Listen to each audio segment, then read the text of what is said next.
청취자님, 한번 상상해 보세요.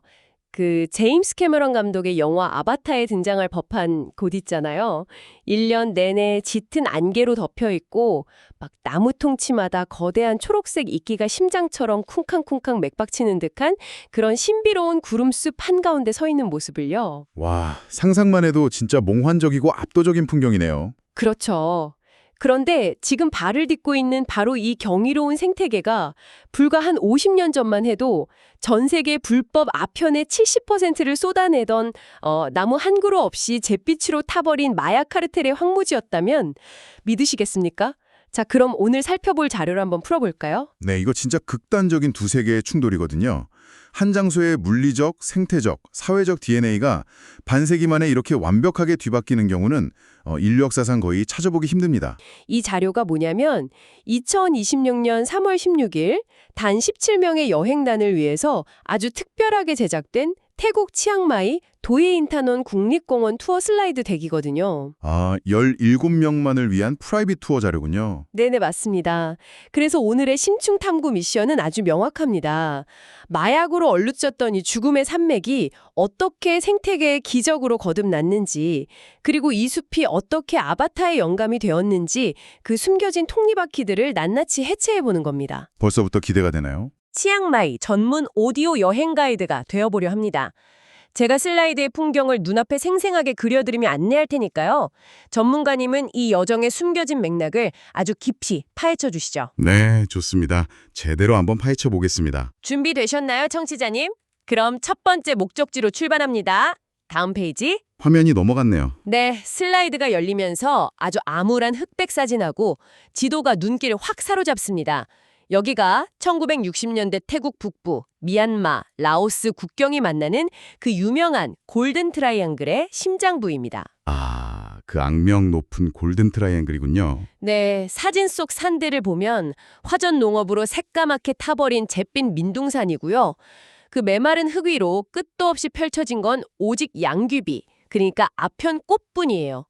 고산족 여성들이 아이를 등에 업고 묵묵히 양귀비 진액을 채취하고 있는 모습도 보이네요. 참, 사진만 봐도 당시의 고단함이 느껴집니다. 통계를 보면 더 기가 막힙니다. 연간 아편 생산량이 무려 150톤이었다고 해요. 전 세계 불법 아편 공급의 70%가 바로 여기서 나왔다는 겁니다. 청취자님, 상상이 가시나요?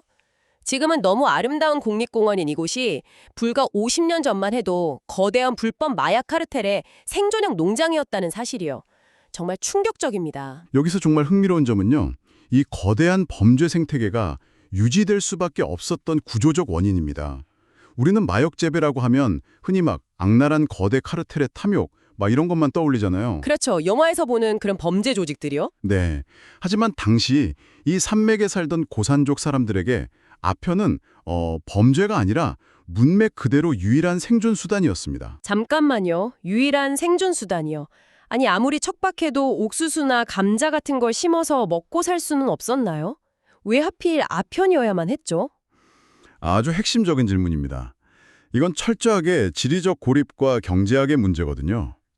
도인탄원 같은 험준한 고산지대에는 당시 도로라는 게 아예 존재하지 않았어요. 길이 아예 없었다고요? 네. 만약 농부가 산 꼭대기에서 막 정말 힘들게 양배추나 토마토를 키웠다고 한번 가정해보죠. 그걸 팔려면 며칠을 걸어서 산을 내려가야 하는데 시장에 도착하기 전에 그 채소들은 다 썩어버립니다. 부피도 너무 크고요. 아, 운송 자체가 불가능했군요. 맞아요. 반면 아편은 다릅니다.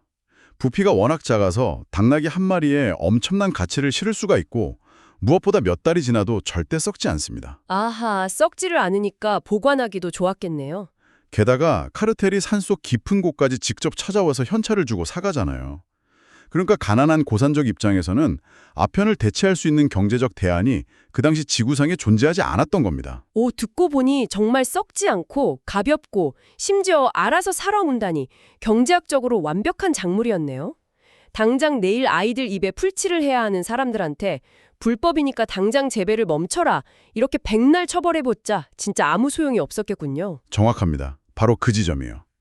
그래서 전 세계가 막 군대랑 경찰을 동원해서 밭을 불태우고 잡아들이는 그런 처벌적 접근을 할 때 태국의 국왕, 라마 9세, 푸미폰 아두냐뎃 국왕은 전혀 다른 차원의 통찰을 보여줍니다. 어떤 통찰이었죠? 1969년에 국왕이 직접 그 험한 산길을 뚫고 도이프이 마을을 방문해요.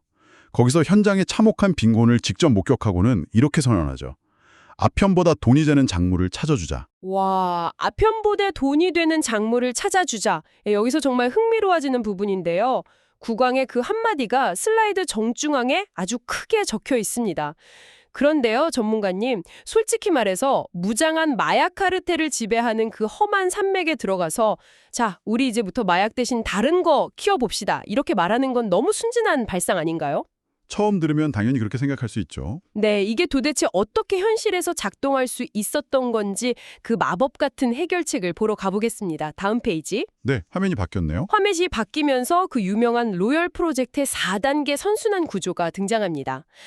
보니까 단순한 아이디어가 아니라 엄청나게 치밀한 국가적 마스터 플랜이었네요. 연구, 교육, 지원, 자립이라는 4개의 거대한 기둥이 보입니다. 네, 아주 체계적인 접근이었죠. 첫 번째가 연구인데 아까 말씀하신 그 고산지대의 서늘한 기후에 맞는 대체 작물을 찾는 거였군요. 슬라이드에 보니까 커피, 딸기, 화훼류, 마카데미아 같은 작물들이 막 나옵니다. 네, 단순히 그냥 아무거나 이거 키워라가 아니라 실제로 아편만큼 혹은 그 이상의 수익을 낼 수 있는 고부가 가치 작물들을 과학적으로 찾아낸 겁니다. 아, 돈이 되어야 하니까요. 그렇죠. 하지만 호스트님이 아까 지적하셨듯이 작물만 바꾼다고 당장 해결될 일이 아니잖아요. 토마토가 썩어버렸던 과거의 문제를 해결해야만 했습니다. 그래서 이 로열 프로젝트의 3번째 단계인 지원이 아주 결정적인 역할을 하게 되죠. 아, 슬라이드를 보니까 이제 좀 알겠네요. 이게 단순한 무슨 농기구 지원 이런 수준이 아닙니다. 산맥을 관통하는 아주 튼튼한 포장도로를 그냥 뚫어버렸어요. 맞아요. 도로망 구축이 핵심이었습니다. 그리고 곳곳에 농산물 가공 공장도 세우고 심지어 스마트 온실 인프라까지 지어줬습니다. 와, 스케일이 장난이 아니네요. 이 도로가 뚫렸다는 건요, 생태계 자체가 완전히 바뀌었다는 걸 의미합니다. 도로를 통해서 신선한 딸기나 커피가 상하기 전에 도시의 시장으로 나갈 수 있게 된 거잖아요. 아, 드디어 유통이 가능해진 거군요. 네, 그리고 반대로 도시에서 산속 깊은 곳까지 정부의 행정력 그리고 교육 시스템이 닿을 수 있게 된 거죠. 마약 카르텔의 그 물리적 통제력이 도로라는 근대적인 인프라 앞에서 완전히 무너져 내린 겁니다. 야, 그럼 이게 단순히 농업을 발전시킨 게 아니었군요. 카르텔을 몰아내는 가장 평화롭고 확실한 방법이었네요. 그리고 청취자님, 여기서 제가 치앙마이 전문 가이드로서 드리는 실전 꿀팁 하나 나갑니다. 귀 쫑긋 세서주세요. 오, 꿀팁 기대되는데요. 나중에 태국 여행 가시면 대형 마트나 편의점에서 초록색 로고가 딱 박힌 도이캄이라는 브랜드를 보실 수 있을 거예요. 과일 주스나 꿀, 건망고 같은 걸 파는데요. 이게 바로 이 로열 프로젝트의 직접적인 결과물입니다. 와, 아주 훌륭한 팁이네요. 저도 태국 가면 자주 사 먹거든요. 그렇죠. 이 도이캄 브랜드가 정말 중요한 게 중간 상인의 농간이나 착취 없이 고산종 농부들이 정당한 가격을 받고 시장에 직접 물건을 팔 수 있게 만든 그 공정한 유통망 그 자체거든요. 그러니까 청취자님이 나중에 태국 가셔서 이 도익한 망고 주스를 하나 딱 마시는 순간 그건 단순한 소비가 아닙니다. 이 거대한 생태계 복원과 50년 전 빈곤했던 고산족의 완전한 자립을 응원하는 그야말로 완벽한 착한 소비가 되는 거란 말이죠. 맞습니다. 이것을 좀 더 큰 그림과 연결해 보자면요. 슬라이드 하단의 변화 매트릭스가 보여주는 의미가 아주 깊습니다.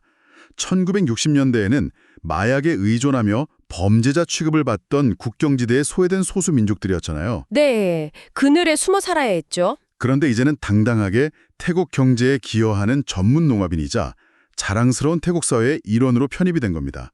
철저하게 소외되었던 사람들에게 자부심과 존엄성을 되찾아준 역사상 가장 성공적인 사회통합 프로젝트라고 평가할 수 있죠. 와, 가난과 범죄의 악순환을 끊어낸 그 근본적인 통찰이 정말 놀랍습니다.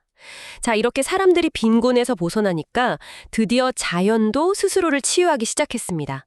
이제 타버렸던 잿빛산 맥이 어떻게 제임스 캐머런 감독을 매료시킨 그 몽환적인 구름숲으로 변모했는지 그 숲의 심장부로 직접 한번 걸어 들어가 보겠습니다. 청취자님, 신발끈 단단히 묶으시고요. 다음 페이지. 숲으로 들어가는군요. 네, 눈앞에 완전히 다른 세상이 펼쳐집니다.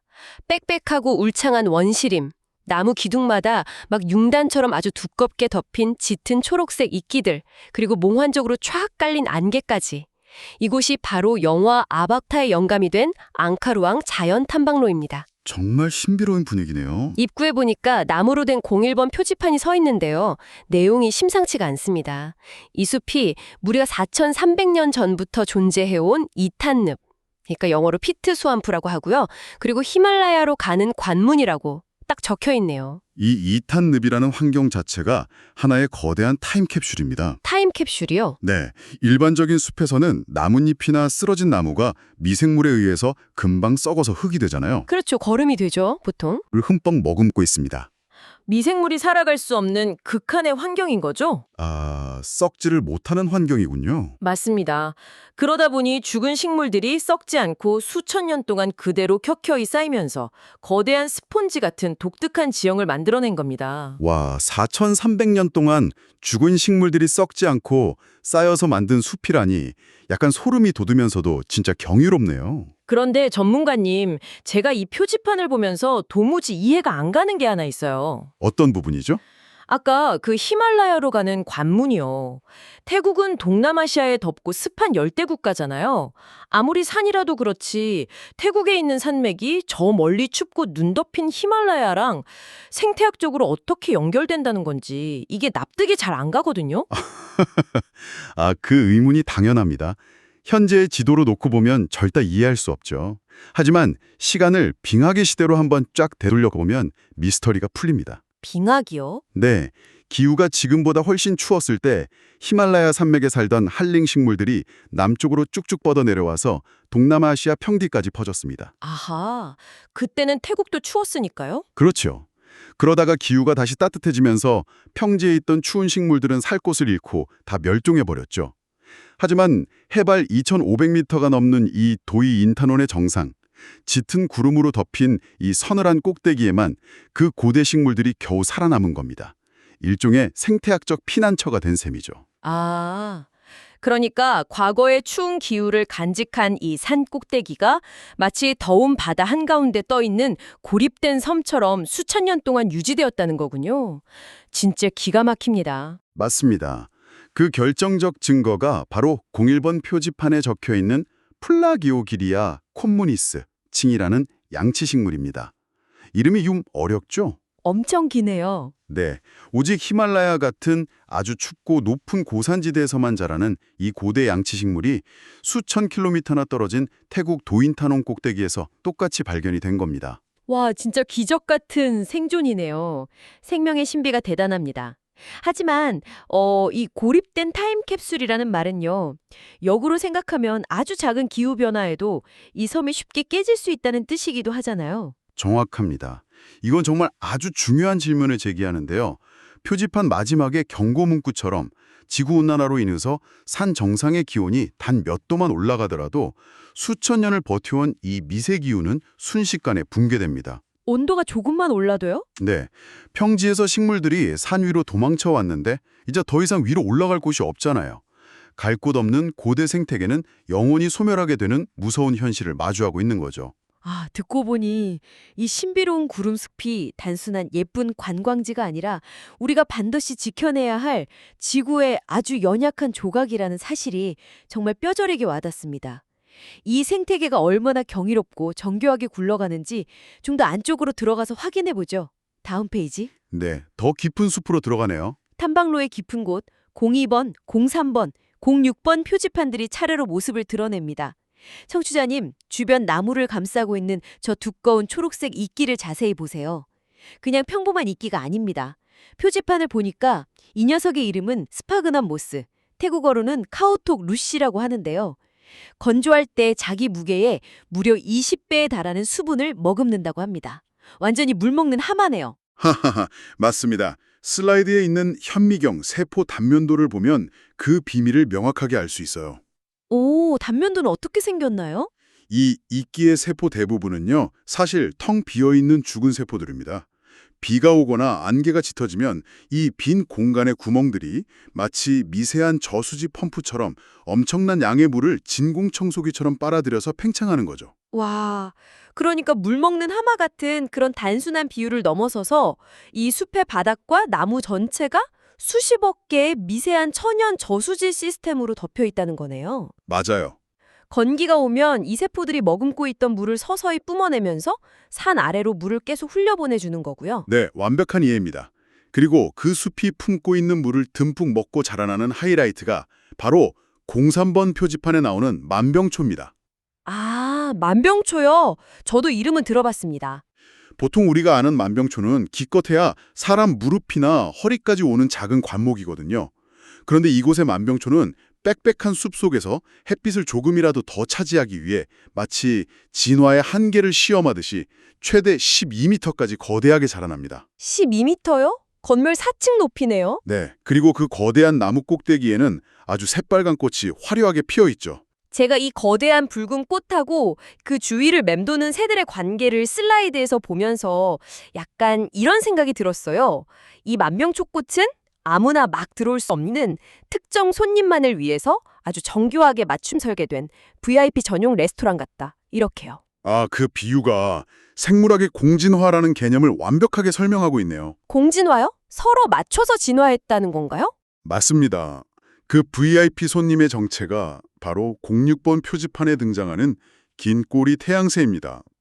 전 세계에서 오직 도인타논 산맥, 그것도 딱 이 특정 고도에서만 서식하는 아주 희귀한 고유종이죠. 아, 슬라이드 속 그림을 보니까 새 부리가 길게 아래로 휜 모양이고요. 꽃의 모양도 깊고 좁은 관 형태를 띠고 있어요. 네, 수천 년에 걸쳐서 서로의 모양에 완벽하게 맞춰서 진화한 겁니다. 새의 부리가 꽃 모양과 마치 자물쇠와 열쇠처럼 딱 맞아야만 깊은 곳에 꿀을 먹을 수 있고요. 오, 자물쇠와 열쇠요. 새가 꿀을 먹으려고 깊숙이 부리를 넣는 순간 새의 이마에 꽃가루가 딱 묻게 설계되어 있습니다. 다른 평범한 새들은 부리가 짧아서 꿀을 훔쳐 먹을 수가 없고 이 꽃 입장에서도 긴 꼬리 태양새가 없으면 번식 자체를 할 수가 없는 거죠. 아, 한쪽이 사라지면 다른 한쪽도 멸종해버리는 서로가 없으면 생존할 수 없는 완벽한 운명 공동체군요. 그리고 표지판을 보니까 이 숲에 무려 490종 이상의 새가 서식한다고 나옵니다. 태국 전체 조류종의 절반 가까이가 이 작은 구름숲에 살고 있다는 건데 이건 생태학적으로 무슨 의미인가요? 새는 생태계 건강을 보여주는 궁극적인 지표 역할을 합니다. 특정 새가 살기 위해선 특정 식물이 있어야 하고요. 그 식물을 수분시키는 곤충, 그 곤충이 사는 흙, 그리고 그 흙을 유지하는 이끼의 습도까지. 다 연결되어 있네요. 네, 이 수백만 개의 톱니바퀴가 하나도 빠짐없이 완벽하게 맞물려 돌아가고 있다는 뜻이죠. 즉, 490종의 새가 있다는 건 이 숲의 미시생태계가 완벽한 조화와 균형을 이루고 있다는 가장 강력한 증거입니다. 와, 이탄룹, 미세 저수지 역할을 하는 이끼, 그리고 490종의 새들까지. 이 모든 경이로운 생명의 연결망을 우리가 온전히 볼 수 있는 이유는요. 결국 반세기 전 산을 까맣게 태우던 화전을 멈추게 한 그 위대한 결단이 있었기 때문이라는 사실이 다시 한번 정말 벅차게 다가옵니다. 자, 이제 투어를 마무리할 시간입니다. 다음 페이지. 아, 벌써 마지막이군요. 네, 슬라이드의 마지막 장입니다. 빽빽한 숲을 지나서 도이인타논 정상에 탁 트인 하늘과 장엄한 산맥이 쫙 펼쳐집니다. 청취자님, 비록 오디오로 듣는 가상 투어이긴 하지만요.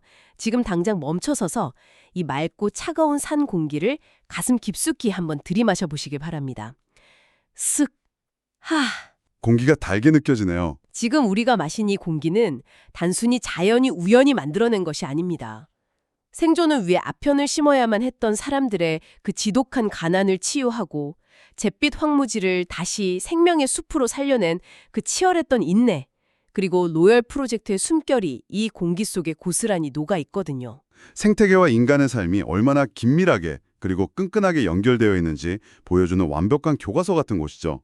한때 전 세계 마약의 심장부였던 곳이 이제는 수많은 생명과 고대 기후의 타임캡슐을 품은 안식처가 된 거니까요. 깊이 공감합니다. 청취자님, 오늘 우리가 함께 걸어온 이 놀라운 심층 탐구 여정을 마치며 여러분께 마지막으로 이 질문을 던지고 싶습니다. 네, 이 이야기는 우리에게 아주 중요한 질문을 제기합니다. 오늘날 우리는 아마존의 거대한 불법 벌목이나 빈곤 국가에서 자행되는 밀렵 같은 수많은 환경 파괴의 현장들을 마주하잖아요. 우리는 종종 그런 뉴스를 보면서 강한 처벌과 군사적 통제만이 유일한 정답이라고 생각하곤 하죠. 맞아요. 당장 잡아 가둬야 한다고 화부터 내게 되죠. 하지만 보이임타논의 기적은 우리에게 전혀 다른 진실을 말해줍니다. 만약 우리가 환경 파괴라는 겉으로 드러난 증상만을 처벌하는 데 급급할 것이 아니라 라마 9세처럼 그들이 생존을 위해 자연을 파괴할 수밖에 없었던 근본적인 질명, 즉 빈곤을 치유하고 더 가치 있고 지속 가능한 경제적 대안을 찾아주는 데 집중한다면 세상은 어떻게 변할까요? 아, 정말 묵직한 질문이네요.